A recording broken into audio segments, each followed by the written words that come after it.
¿Qué tal historias de terror? Me llamo Susana y mi historia ocurrió en el estado de Puebla, hace ya unos 12 años. En ese entonces vivía con una tía en la capital. Ella es una mujer muy conservadora y religiosa también, pero no una mala persona, o al menos eso es lo que pensaba. Luego de que mis padres se fueron a Canadá por una oportunidad de trabajo, yo me quedé con ella y mi prima Lorena, que es su hija. Todo iba bien. Ellas me hicieron sentir como en casa durante el tiempo que estuve en su hogar. Mis padres le enviaban dinero para solventar los gastos de la escuela principalmente, ya que me encontraba cursando el último semestre de la preparatoria. También por esa razón es que no pude irme con ellos. Mi tía trabajaba para el entonces IFE estatal ubicado en la capital. Sin embargo, su trabajo sí que la consumía demasiado. Regresaba muy tarde a diario y por esa razón mi prima carecía de supervisión adulta. Sus notas eran muy malas y ya estaba pensando en abandonar la universidad para, según ella, meterse a trabajar al IFE con la palanca de su madre. No tardó mucho tiempo en conseguirlo y al cabo de un rato ya se encontraba trabajando junto a su mamá. Todo parecía marchar bien, hasta que de pronto un día me invitaron a una reunión de su trabajo donde estarían supuestos jefes políticos del estado, líderes partidistas y personas de peso en todo Puebla. Yo quería conocerlos porque durante el tiempo que estuve con ellas siempre me hablaron maravillas de esa gente, como si les debieran todo lo que tenían. Llegué a pensar que solo lo hacían para conservar algunos privilegios que les daba el IFE estatal, es decir, únicamente un asunto de dinero. Sin embargo, me di cuenta de que había algo más profundo en todo esto. La reunión fue en un lugar escondido por la salida hacia el estado de Tlaxcala, en medio de un gran cerro. No sé cómo se llame, y jamás volví a encontrar ese sitio por más que lo busqué. Pero recuerdo que debías entrar a una vereda por la cual solo cabía un solo automóvil. Luego de un buen rato de recorrer naturaleza, llegabas a un lugar donde había un camino empedrado muy bonito y largo que te llevaba a una especie de casa muy grande de color blanca, con grandes bardas también, y eso era todo. No existían más construcciones alrededor, todo era monte. Sin embargo, lejos de causarme duda o preocupación, me dio curiosidad y se me hizo interesante. Lo vi como una aventura en la montaña o alguna tontería así. Aún era temprano cuando llegamos, por lo tanto, una persona nos invitó a mi prima y a mí a recorrer el lugar para conocerlo. Fue algo increíble, porque jamás había visto nada igual. Por dentro se podían apreciar los detalles artesanales en las paredes e incluso en los pisos, mientras que por fuera contaba con caballerizas y hasta una zona para andar en cuatrimotos, donde también al parecer llevaban a cabo carreras de caballos. Fue muy impactante, pues yo pensaba que sería una reunión con compañeros del trabajo y tal vez algunos invitados importantes, sí, pero no a ese nivel. Sin embargo, poco a poco me di cuenta de que se trataba de algo mucho más grande, pues comenzaron a llegar personas que a leguas se les notaba el dinero. Algunos traían chofer y hasta seguridad. Incluso, no sé si esté bien decirlo, pero también apareció el entonces gobernador del estado, junto a su esposa. Eran personas demasiado públicas. Por todos lados de Puebla existía publicidad de ellos dos. Por eso supe quiénes eran de inmediato. Ellos, junto a otras personas, hombres y mujeres, se apartaron del resto, encerrándose en una habitación por un buen rato, hasta que dieron las 6 de la tarde. Entonces, llamaron a todos por medio de una bocina para reunirse en la explanada del lugar. Parecía la voz que escuchas en el supermercado dando indicaciones. Yo traté de encontrar a esa persona con la mirada sin éxito, y de pronto me di cuenta de que el lugar ya se encontraba lleno. Un montón de gente bien vestida nos rodeaba por todos lados. Me sentía un poco incómoda, pues todos nos miraban con recelo. Por fortuna no éramos las únicas. Habían otras personas que se miraban igual de consternadas que nosotras. Bueno, al menos mi prima y yo sí lo estábamos, a diferencia de mi tía, quien se notaba muy entusiasmada. Le pedimos a todos los presentes reunirse en el punto de inicio. La ceremonia está por comenzar. Repetían una y otra vez por la bocina. Mi tía nos tomó de la mano a su hija y a mí para llevarnos hasta donde se reunían todos. Comenzaron a formar círculos con nosotras, quedando en el centro de uno de esos círculos. Los otros también hicieron lo mismo, dejando a alguien en el centro de cada círculo. De repente comenzaron a cantar y a realizar una especie de baile donde daban vueltas alrededor de nosotras. Me dio algo de miedo, pues era perturbador ver a personas adultas hacer eso, que más bien parecía alguna especie de juego infantil. Sin embargo, todo cambió cuando pararon de cantar. Se quedaron en silencio viéndonos fijamente por unos segundos. Yo le preguntaba a mi tía qué pasaba, pero ella solo dijo que me callara. Entonces, de pronto, una mujer se acercó a mí con una gran sonrisa en su rostro y dijo: «Ustedes han sido aceptadas para formar parte de la élite. Tranquila, mi niña, yo también fui como tú, una más del montón, pero ya no más. Ahora somos parte de los elegidos». Me tomó de las mejillas y soltó una fuerte cachetada que me volteó toda la cara. No entendía nada, quería salir corriendo, pero mi tía me sujetó para que no escapara. Dijo que era por el bien de la familia y le ordenó a su hija le ayudara conmigo. Entre las dos me sujetaron y fueron pasando uno por uno para darme una bofetada. Los hombres también lo hicieron. Terminé en el suelo llorando y con la cara ardiendo por los golpes. Ahí escuché cómo le hacían lo mismo a Lorena, quien también terminó en el piso igual que yo. Fue un momento horrible que jamás podré olvidar. De pronto vi cómo prendieron una fogata. Todos comenzaron a desnudarse para luego arrojar su ropa al fuego. Mi tía también lo hizo, y entre varias personas nos desnudaron a mi prima y a mí para hacer lo mismo con nuestra ropa. Me quedé como en shock. Ya no pude resistirme, o tal vez ya no quise. La verdad, ni yo lo entiendo ahora, porque ya no me defendí. Mientras las prendas de ropa se quemaban, todos comenzaron a cantar y a pasar partes de su cuerpo por el fuego. Posterior a esto me cubrieron con una manta y dijeron que la primera parte de la purificación estaba completa. Me metieron dentro de la casa junto a más personas cubiertas con mantas, donde se encontraban varios hombres armados y con máscaras de animales, venados, conejos, entre otros. Los tipos no decían nada, solo vigilaban las puertas. Ahí perdí la noción del tiempo. Ya no supe qué más pasó, y cuando reaccioné, íbamos de regreso por otro camino diferente al primero. Solo podía ver los grandes árboles a los lados y sentía cómo se movía el carro por lo irregular del terreno. Llegando a casa de mi tía, me encerré en mi habitación. Ahí me quedé 2 días sin comer ni salir, hasta que mi tía me obligó. Fue muy raro, pues tanto ella como Lorena actuaban como si nada pasara, como si eso que me dejó perturbada jamás hubiese ocurrido. Para mí ese hecho lo hizo aún más aterrador todo. Una noche le marqué por teléfono a mis padres para decirles lo que estaba pasando, porque yo quería irme con ellos a Canadá.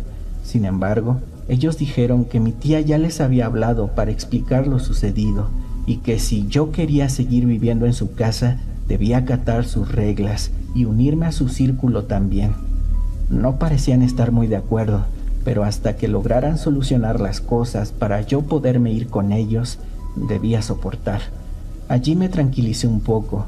Al menos mis padres ya estaban al tanto de la situación y trabajaban en ello para sacarme de México, pero no sería para nada algo rápido y mucho menos sencillo. Pasaron un par de días. Me encontraba en clases cuando me mandaron traer a la dirección. Vaya sorpresa que me llevé cuando el director, con un fuerte abrazo, me dio la bienvenida al entrar a su oficina.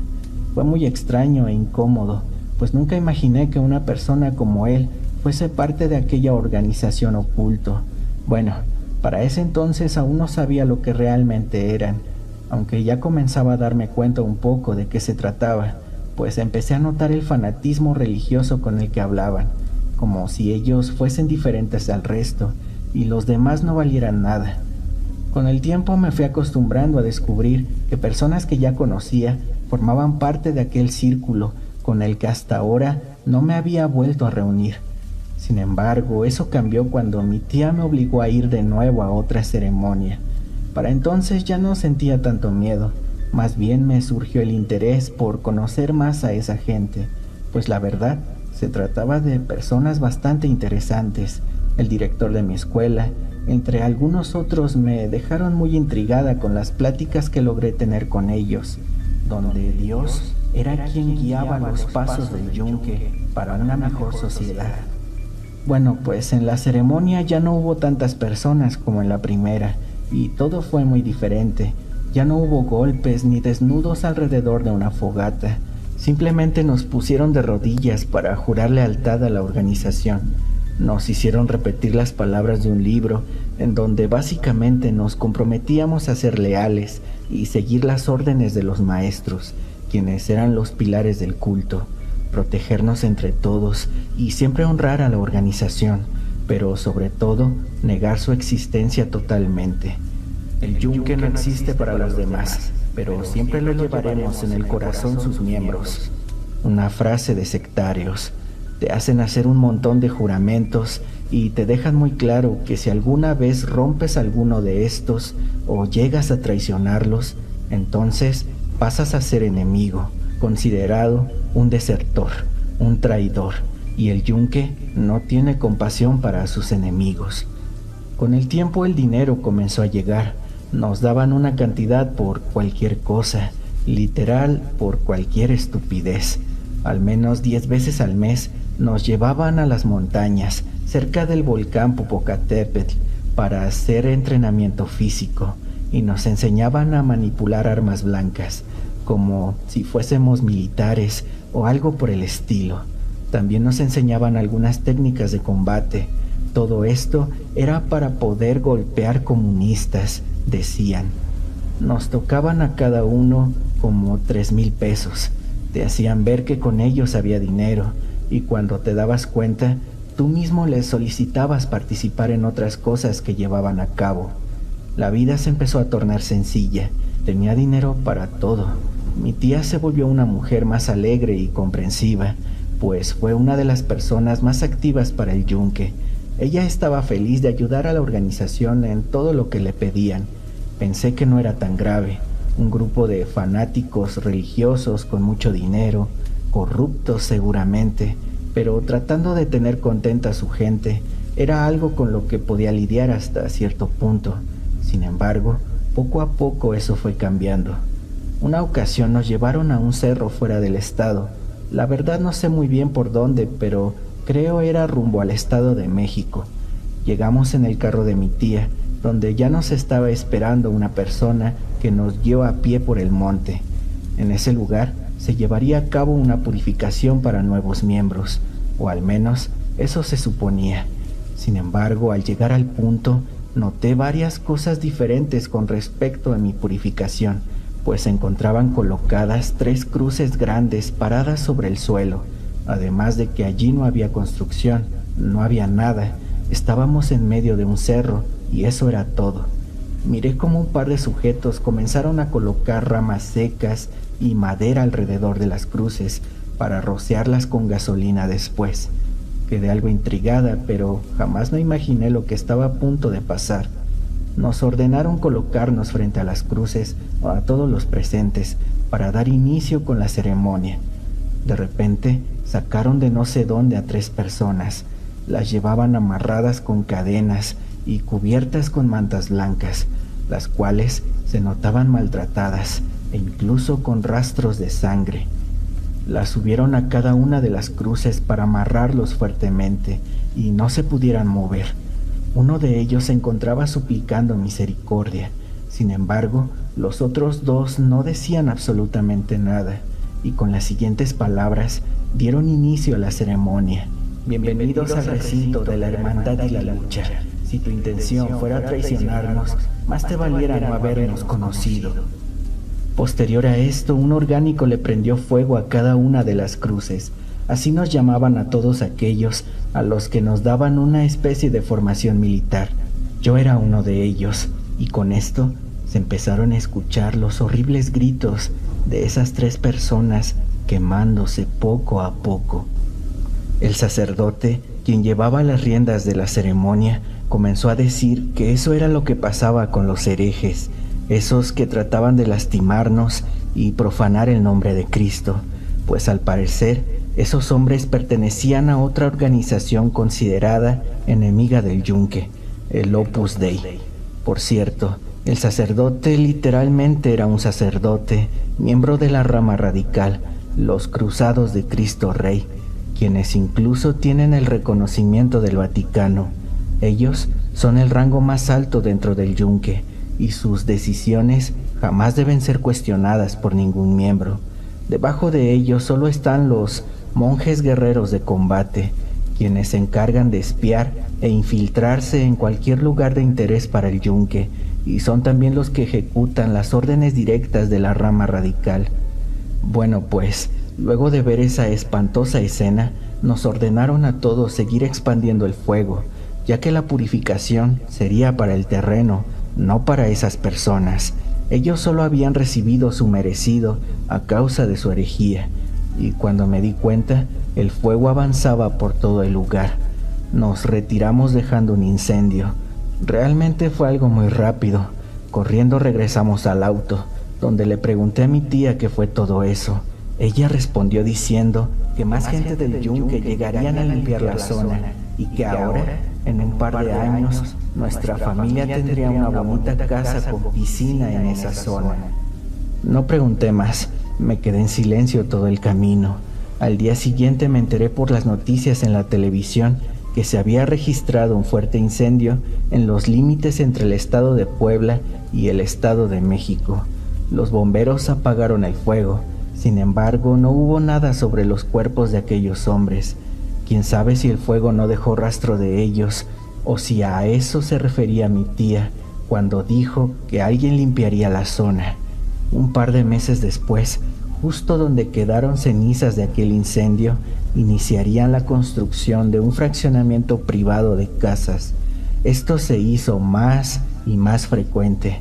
A menudo se llevaba a cabo alguna ceremonia, ritual o misa, con el propósito de crear un incendio que después serviría para adueñarse de la tierra y poder construir inmuebles de alto valor adquisitivo, porque Dios quería verlos como poseedores de tierras para todos sus hijos, igual que con Moisés y la tierra prometida. Repetían eso siempre que aumentaban el número de propiedades para sacar más dinero. Año y medio después, dejé de ser un orgánico para pasar a ser de los monjes guerreros de combate.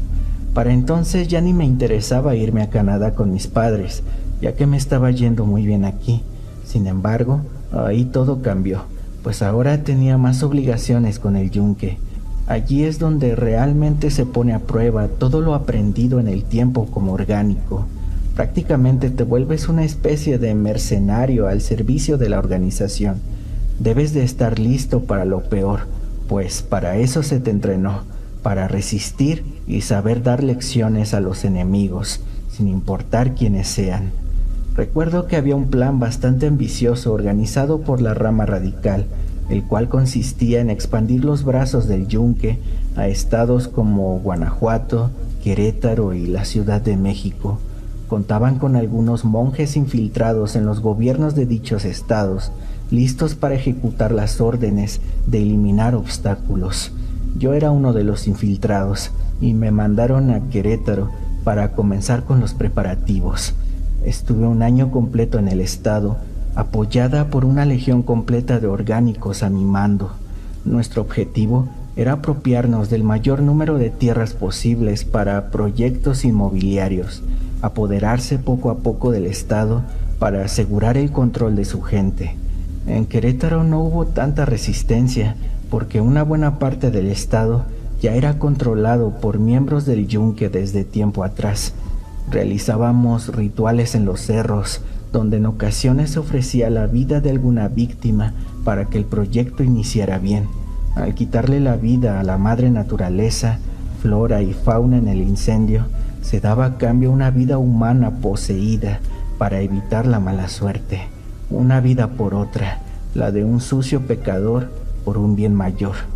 Con esa loca forma de pensar, continué acrecentando mi liderazgo. Hicimos mucho daño en el estado, Claro que nada salía a la luz, pues para entonces Querétaro era casi nuestro.